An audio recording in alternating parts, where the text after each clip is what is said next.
guys, we're in your history book in chapter 10, and we're going to be starting the Byzantine Empire, which ruled between AD 324 and 1453. This empire was called Byzantium, and it was the first Christian empire in Rome, especially, and basically Byzantium was called the Eastern Roman Empire. And we're going to be talking about Byzantine's contributions to civilization. Here's a picture of what it looks like there. Now that's the capital of Istanbul, but it was Byzantium. Byzantium meaning the Eastern Roman Empire. And we're going to talk about the beginning of New Rome, because it was called New Rome when Constantine formed it into his part of Rome. Actually, the new Christian part of Rome, so although all of Rome became Christians. We're going to be talking about the age of Justinian, and that was when Byzantium was at its peak. We're going to be talking about the invasions that happened during this time, and on to the iconoclastic controversy, which was something we need to know about, but we'll find out what icons are and such, and discuss that later on. And then on to the Macedonian area. Macedonia, remember, was like part of Greece. Who was the great Macedonian that we know about? Alexander the Great, huh? The beginning of New Rome. So Rome was founded by the Greek colonists in 600 BC. That was even before the time of Alexander the Great. So the Greeks had founded cities and colonies there. The city of Byzantium was by Bosporus, the Bosporus Strait. So if you look on a map, you'll be able to find it if you find the Bosporus Strait. Just remember Byzantium, Bosporus, BB. That's how I remembered it, by the Bosporus Strait. I'm sure that will be a test question. So Byzantium became a Roman city in 100 BC. when Rome conquered that area, of course. And we'll go in when we talked about Julius Caesar and that area being conquered by the Roman Caesars. And then in 324, Constantine was moved the capital of Roman Empire to Byzantium. So Constantine, he was the ruler then, the emperor, the Christian emperor. And so he decided he wanted to have the capital not be in Italy, but be in the east. And so he picked Byzantium. So Byzantium and Constantinople, okay? So they're the same place. So the two capitals, Byzantium and Constantinople. So he renamed this area Rome, but he called it the New Rome, Then in AD 395, he permanently divided the East and the West. So not Constantinople, not Constantine, but his successor did, and we'll find that out too. So Constantinople became the capital and New Rome. So remember those names of the Byzantine and Constantinople being the same city, and now it's called Istanbul, Turkey. It's controlled by the Muslim Turks. So New Rome, Constantinople, was blessed with a sound monetary system. That means a money system. It had a flourishing trade with Persia and the Orient. So going in back over into China and India and Persia. So a lot of wealth came into this area because it was a crossroads there. They had a strong navy. And then this is very important because they had principles of law and order. In fact, some of the principles of law and order that we still use today. So, and also they had the elements of morality and virtue among the people, because many of the people were Christian, or some of them had become Christians just because it was the fad to do, and it became a Christian nation. So probably they weren't truly born again Christians, but they had a morality and virtue of Christianity. The Byzantine Empire was able to survive the fall of Rome, and Rome fell in 476. Pretty important to remember that Western Rome fell in 476 AD. 476. Probably that will be a question. Now the age of Justinian. Here's Justinian, kind of like a icon picture. That's how they did their pictures, and they didn't have a camera then, you know. So anyway, Justinian the First, he ruled AD 482 to 565. I should say he lived during that time. He was the first great leader, and he became emperor in 527. So his great ambition was to restore the old Rome's empire to its highest glory. So he wanted to restore and make, because of course the West had fallen, so he wanted to be able to go and conquer the areas again and restore the old Rome Empire. And so he did a lot of military expansion. He had a great general, we'll talk about him. And also he did a lot of architectural activity. And you'll see a lot of the Byzantine architecture, and you'll see that not only through the churches in that area, but on into Russia too. So a lot of that architecture still is lasting today. And the legal advancement. This is the most important, actually, because you'll find that Justinian Code was a foundation for legal code throughout, you know, from that point on in history to other countries, including ours.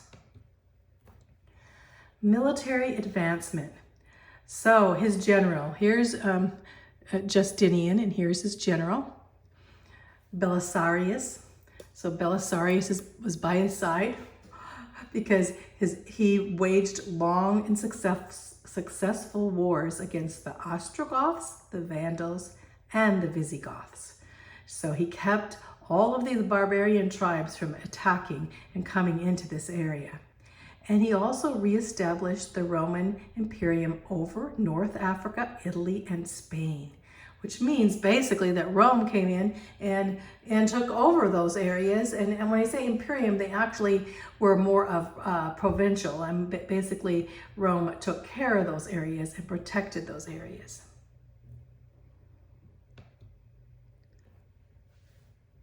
Okay, the architects, the architectural activity. So architects and engineers improved the beautiful city. They had great architects and engineers in the Byzantine Empire. And they built the Cathedral of Hagia Sophia.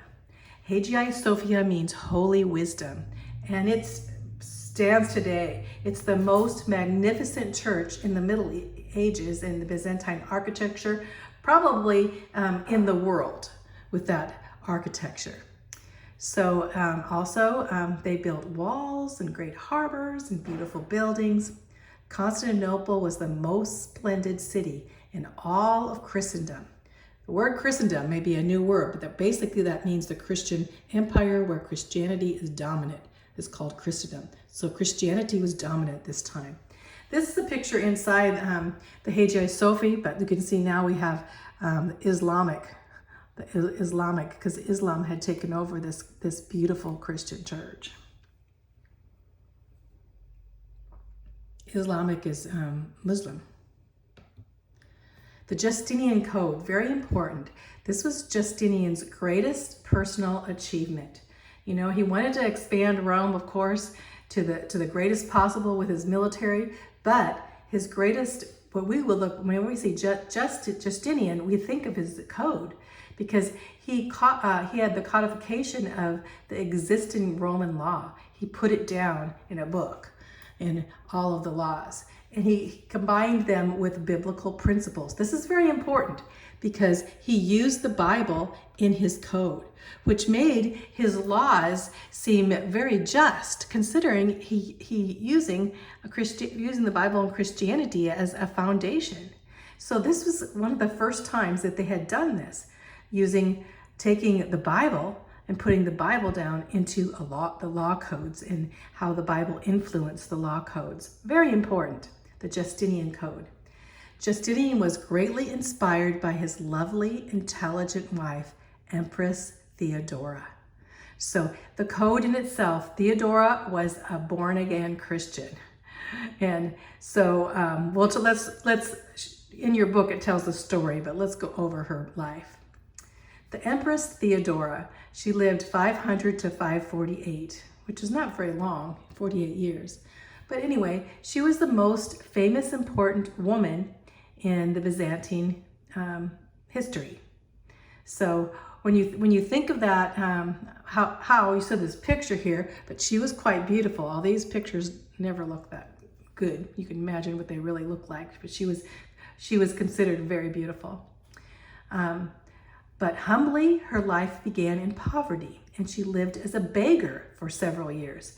In fact, she came from a very poor family, and so that's what was her life. She suddenly, and because of her beauty, she became an actress in Constantinople and traveled about the Mediterranean Sea area in pursuit of pleasures, partying, sinful things, and all these things she did. Then she realized the emptiness of her immoral life, and she decided that she wanted to become a Christian. And so Theodora, a beautiful actress, becoming wealthy as an actress, she decided to become a humble Christian, but she was born again and trusted her life to Christ. Justinian, how did he meet her? My goodness. Justinian met her when she was working as a wool spinner. So she went from being an actress to being a seamstress or spinning wool. And he saw her one day, they paraded. Justinian was his father was the emperor, in fact. So they were parading through the street, and he saw her beauty. Probably at the side of the road as she looked on, you can imagine. And then he went and visited her, and he saw her keen intelligence. Well, more than intelligence, he realized not just intelligent, that she had a wisdom that was beyond what he could imagine. Probably because she loved Jesus, huh? That's what I would say. Well, he ended up marrying her in 525. So he made her wife, and so they lived, and 2 years later, he came to the throne. When his father died, he became emperor. And so Theodora became the empress. From poverty to the top woman in the empire, Byzantine Empire. Can you imagine? This is like a Cinderella story, that's for sure. So Empress Theodora, so she never really was co-regent. That means people didn't call her the emperor necessarily, or the top leader. But Justinian consulted her on many legal and political affairs, almost everything. He consulted her on almost everything. It's even rumored that she really ruled the empire and not him, because she gave him her input in every area, and he asked for it. When Justinian was confronted by a riot, and the riot turned into a revolt, she urged the emperor to stay and save his people and not to flee. He was going to flee, and she said, no, you need to stay here with your people, and he did. Here's another picture of Theodora. Theodora's greatest influence was in the realm of law. And you can imagine, remember the Justinian Code? Because she set the law to the Bible standards, because she knew God and she was inspired by the Holy Spirit. And she established laws to stop the selling for girls for immoral purposes. So she stopped sex trafficking girls. She stopped that. And then Theodora's reforms in marriage and family law, she recognized that only a monogamous marriage would be legal. That means a man married to a woman, not a man married to 10 women. They would have multiple wives. And so basically she said only one wife, only one husband. So she had great influence on the blessings of the whole empire as she reigned with her husband. The invasions under Justinian's successors.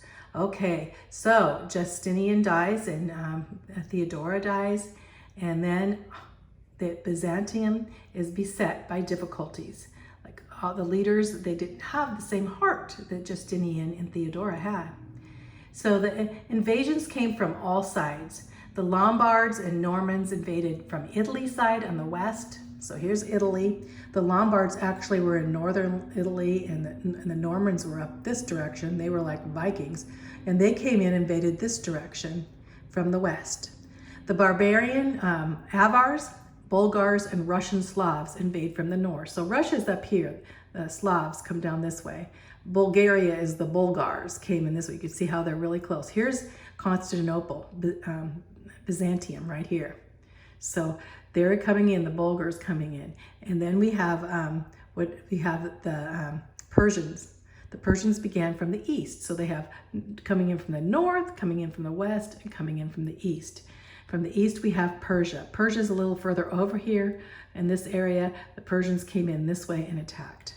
So they knew Justinian was gone, and he didn't have his great general before, so they knew, oh, maybe it's time to attack. That's what happens politically when you get a weak ruler. It's coming after a strong one. Emperor Heraclius. Emperor Heraclius between 610 to 640. So he stands up and he defeats the Avars and the Persians. The Persians coming from the east and the Avars from the north. And he partitioned now into military province so he could defend the empire. And he called these military provinces themes. Think of a theme park, maybe. I don't know, but themes for defensive purpose. Each one was his theme. So his place where he had his military.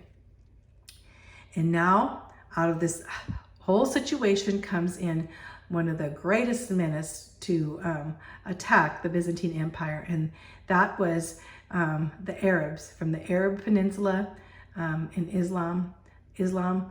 We have during this time Muhammad being raising up for the Islams, and jihad coming in to overcome the Christian Empire. The Arabs overran the Middle East. The Arabs from Saudi Arabia, which was Muhammad's guys, started overrunning the Middle East, Africa, Egypt, Palestine, and Syria. All this area, the Muslims were attacking these jihads. And now these were no longer part of the Byzantine Empire. They couldn't protect them anymore because they had Islam controlling them. So the Islamic Arab attacks, there were 2 sieges of Constantinople. Let's stop there. I'm going to go on finish up because I can't put this all in one video, but let's stop there. So we end with the Islamic Arab attacks.